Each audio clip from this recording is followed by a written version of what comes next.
Hello everyone, कैसे हैं आप सब। आई होप आप सब अच्छे होंगे। हम कर रहे हैं यहाँ पर 7th क्लास की मैथ का 11 chapter triangles and their properties. ठीक है, यहाँ पर हमारा जो चैप्टर स्टार्ट होगा तो उसमें स्टार्ट करने से पहले हम जानेंगे कि ट्राइंगल्स क्या होते हैं। ट्राइंगल्स होते हैं कोई भी प्लेन ऐसा प्लेन, मतलब ये प्लेन फिगर होती है जिसमें 3 लाइन सेगमेंट एक दूसरे को इंटरसेक्ट करती हैं और एक क्लोज्ड फिगर बनाती हैं, जिसे हम क्या बोलते हैं, ट्राइंगल बोलते हैं। अब ट्राइंगल हमें पता है कि 3 साइड से मिलकर बन रहा है, ठीक है, लेकिन जो 3 साइड से किस हिसाब से एक दूसरे से टच होती है, किस हिसाब से एक दूसरे के इक्वल होती है, या क्या नेमिंग रहती है इनकी, वो हम देखेंगे। सबसे पहले यहाँ पर हम पढ़ेंगे types of triangles. Types of triangles में सबसे पहला पॉइंट है इक्विलेटरल ट्राइंगल।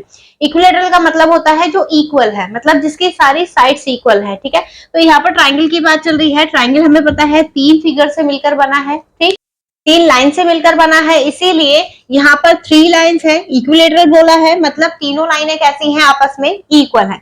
तो यहाँ पर हम एक फिगर बना लेते हैं, ठीक, यहाँ पर तीनों साइड आपस में कैसी है, इक्वल है, ठीक है, इसीलिए हम इसको क्या बोलेंगे, equilateral triangle, A B C. ठीक, और एक चीज और ध्यान रखिएगा, क्योंकि यहाँ पर तीनों लाइनें इक्वल है, ठीक है, और जब भी तीनों लाइनें इक्वल होती हैं तो इनके जो एंगल्स होते हैं वो भी आपस में इक्वल होते हैं।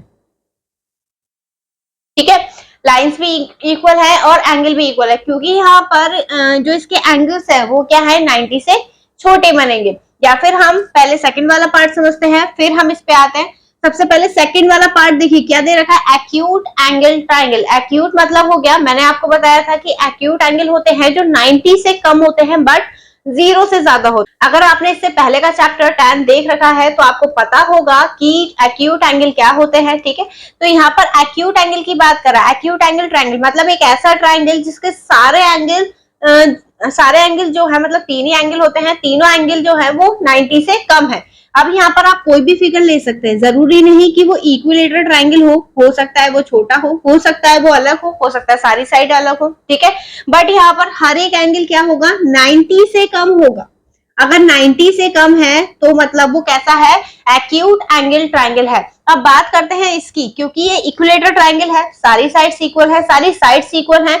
अगर आप सारी साइड्स के एंगल को देखेंगे तो ये सारे एंगल होते हैं 60 डिग्री के, क्योंकि ये हमारे एंगल फिक्स है 60 डिग्री से, ना तो ज्यादा होंगे ना ही कम, क्योंकि ये वैल्यू क्या है, 90 से कम है, इसीलिए हम इक्विलेटरल ट्राइंगल को एक्यूट एंगल ट्राइंगल भी बोल सकते हैं। ठीक है, मतलब इसके सारे एंगल, जो ऐसा कोई भी ट्राइंगल जिसका हर एक एंगल 90 से कम है, आप उसे क्या बोलेंगे, एक्यूट एंगल ट्राइंगल।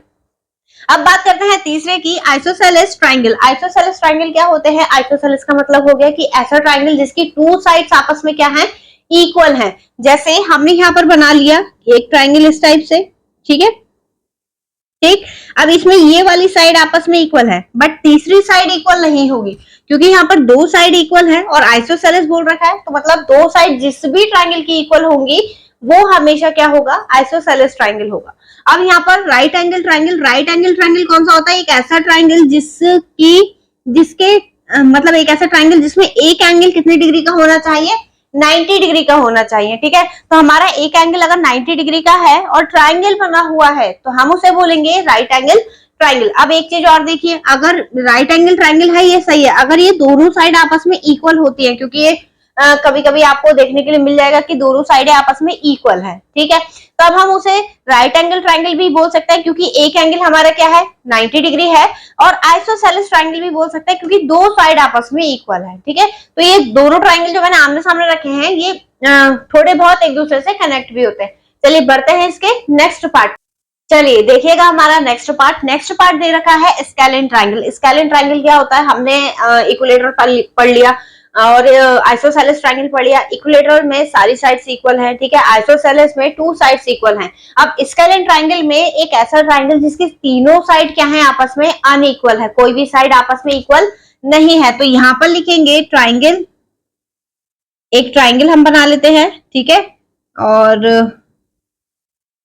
मतलब इस टाइप से कोई ट्राइंगल है जिसमें ए बी और सी ये तीनों साइडें आपस में इक्वल नहीं है, तो हम इसे लिखेंगे A B is not equal to B C is not equal to CA, मतलब कोई भी साइड जो है वो आपस में इक्वल नहीं है। अब यहाँ पर देखिए ऑब्ट्यूज एंगल बोल रखा है। ऑब्ट्यूज एंगल कौन सा होगा? ऑब्ट्यूज एंगल ट्रायंगल होता है एक ऐसा ट्रायंगल जिसमें, जैसे ऐसे मान लीजिए ट्रायंगल बन रहा है, इसमें भी सारी साइड्स अनइक्वल होगी, ये और ये वाली, ठीक है, तीनों अलग है, तो आप इसे भी स्केलिन ट्रायंगल बोल सकते हैं। बट ऑब्ट्यूज एंगल क्या होगा? अरे एक ऐसा ट्रायंगल जिसमें ट्रायंगल के अंदर कोई भी एक ऐसा एंगल जो 90 से ज्यादा हो बट 180 से कम होना चाहिए, ठीक है।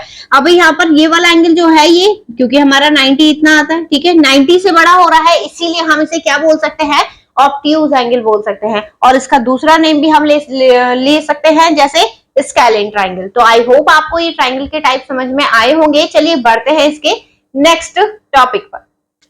चलिए देखिएगा, हमारा नेक्स्ट टॉपिक है median of a triangle. Median of a triangle क्या होता है? Median is a line segment joining a vertex of a triangle to the mid point of the opposite side, ठीक है। मीडियन क्या होता है? मीडियन होता है जब हम किसी भी एक वर्टेक्स से सामने वाली लाइन पर ड्रॉ करते हैं एक लाइन, ठीक है, एक ऐसा पॉइंट जिसे मिलाने पर जो लाइन होती है अपोजिट लाइन, इस एंगल के अपोजिट जो भी लाइन होगी, मतलब कोई भी एंगल आप ले लीजिए, वो उस जो भी मीडियन ऐसे करके पड़ेगा, ठीक है। तो जिस लाइन पे पड़ रहा है वो लाइन 2 इक्वल पार्ट्स में डिवाइड हो जाती है, मतलब ये पार्ट्स आपस में क्या है? इक्वल है। ऐसे ही जब आप इस वाले पॉइंट को डालेंगे इस पे, ठीक है, तो ये दोनों पार्ट्स भी आपस में क्या होंगे? इक्वल।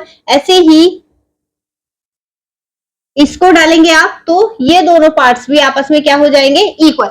मतलब मीडियन है जो जिस एंगल से आप डाल रहे हैं, जिस वर्टेक्स से आप डाल रहे हैं, उस वर्टेक्स के अपोजिट साइड में, अपोजिट साइड पर पड़ेगा, और जो साइड पर पड़ेगा वो साइड इक्वली 2 पार्ट्स में डिवाइड हो जाएगी। तो यहाँ पर हमारा ये हो गया, ठीक है, ABC, और इसको आप लिख सकते हैं PQR, ठीक। अब इसके बाद बात करते हैं altitude of a triangle. Altitude of a triangle क्या होगा? The altitude of a triangle is its height. It is the perpendicular distance between a vertex and the side opposite it. मतलब एक ऐसा ट्राइंगल जिसपे जब आप परपेंडिकुलर डालते हैं, ठीक है, परपेंडिकुलर और मीडियम लगभग बच्चों को सेम लगते हैं, बट दोनों सेम नहीं है। अभी आपको इसमें डिफरेंस बताऊंगी। यहाँ पर देखिए, इस पे से हम एक सीधा परपेंडिकुलर डालेंगे। परपेंडिकुलर का मतलब है कि वो लाइन को इक्वली डिवाइड नहीं कर रहा है, बट ये एंगल कितने डिग्री का आएगा? दोनों साइड में 90 डिग्री का, ठीक है। ऐसे ही जब हम इस पे परपेंडिकुलर डालेंगे, मतलब क्या डाल रहे हैं? एल्टीट्यूड, तो ये भी क्या होगा? 90 डिग्री का। ऐसे ही ठीक, ये भी क्या हो जाएगा? 90 डिग्री का। अब देखिए दोनों में अंतर क्या है, क्योंकि दोनों में क्रॉस ही करा है। अंतर ये है कि जब ये मीडियम इस पे पड़ रहा है तो ये लाइन को डिवाइड कर रहा है, ठीक है, बट जब एल्टीट्यूड पड़ रहा है तो ये, जैसे इक्विलेटरल ट्रायंगल हो गया, उसका एल्टीट्यूड और मीडियम दोनों इक्वल होंगे, बट किसी और ट्रायंगल पे नहीं होंगे, एक शायद आइसोसेलेस को छोड़कर, ठीक है। अब यहाँ पर जब आप डालेंगे तो ये 90 डिग्री, यानी हमारी स्ट्रेट लाइन कितने की होती है? 180 की। ये इस एंगल को 2 इक्वल पार्ट्स में डिवाइड करेगा, ठीक है। तो दोनों में ध्यान रखिएगा, मीडियन जो है वो लाइन सेगमेंट को 2 इक्वल पार्ट्स में डिवाइड कर रही है, और जो हमारा एल्टीट्यूड है वो एंगल को डिवाइड कर रहा है 2 इक्वल पार्ट्स में, ठीक है। तो आई होप आपको समझ में आया होगा। चलिए बढ़ते हैं इसके नेक्स्ट टॉपिक पर। देखिएगा हमारा नेक्स्ट टॉपिक क्या है। नेक्स्ट टॉपिक है angle sum of a triangle. मतलब एक ट्रायंगल आपको गिवन है, ठीक है, ट्रायंगल के तीनों एंगल का सम कितना होता है वो हम देखेंगे। यहाँ पर दिया है the sum of 3 angles inside any triangle is 180, ठीक है। आपको कोई भी ट्रायंगल क्यों ना गिवन हो, equilateral, isosceles, scalene, right angle triangle, कोई भी ट्रायंगल है, तो उनके एंगल जो अंदर साइड के इंटीरियर एंगल जो है, ठीक है, ये सारे एंगल क्या होंगे? इनका सम 180 होगा। तो हम यहाँ पर मेंशन कर सकते हैं angle ABC, angle ABC plus BCA, angle BCA plus angle CAB, angle CAB। आपको बताया था कि जो एंगल आपको मेंशन करना होता है उसे आप हमेशा कहां पे रखेंगे? मिडिल में रखेंगे, ठीक है। अब यहाँ पर क्या हो जाएगा? ये 180, यानी ट्रायंगल के तीनों एंगल का सम क्या होता है? 180 होता है, ठीक है। फिर इसके बाद एक और डेफिनेशन हम देख सकते हैं, the sum of 3 angles inside any triangle. ये तो पीछे था ही।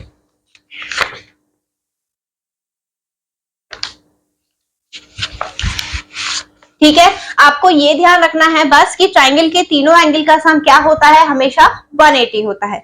चलिए बढ़ते हैं इसके नेक्स्ट कंडीशन पर। चलिए देखिए, हमारा नेक्स्ट टॉपिक है exterior angle of a triangle and it's property. अगर हमारे ट्रायंगल है, ट्रायंगल में हम समझ गए कि अंदर के साइड के जो एंगल्स होते हैं वो क्या होते हैं, इंटीरियर एंगल। बट अगर आप किसी एक साइड को, चाहे इस साइड को बढ़ा लीजिए, चाहे इस साइड को आगे बढ़ा लीजिए, या फिर इस वाली साइड को आगे बढ़ा लीजिए, ठीक है, ये होते हैं इसके एक्सटीरियर एंगल। बाहर की साइड जो एंगल होंगे, आपको बताया था इंटीरियर एक्सटीरियर क्या होता है, ठीक है। तो यहाँ पर जब बाहर की साइड एंगल है वो क्या होगा, एक्सटीरियर एंगल।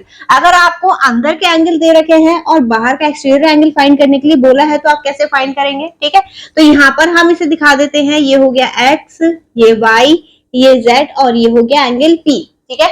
आपसे बोला है एंगल पी फाइंड करना है। एंगल पी कैसे फाइंड करेंगे, अगर आपको जेड और वाई यानी इंटीरियर एंगल, ये दोनों एंगल दे रखे हैं, ठीक है, तो एक्सटीरियर एंगल जो होता है वो इंटीरियर एंगल का सम होता है। तो यहाँ पर देखिए, ये दोनों जो है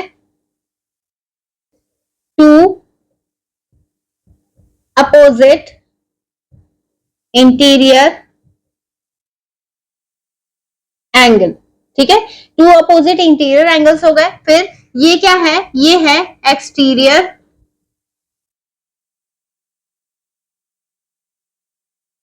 ये एक्सटीरियर एंगल है। अब जब हमें ये फाइंड करना है तो हम लिखेंगे P, angle P is equal to angle Y plus angle Z, ठीक है।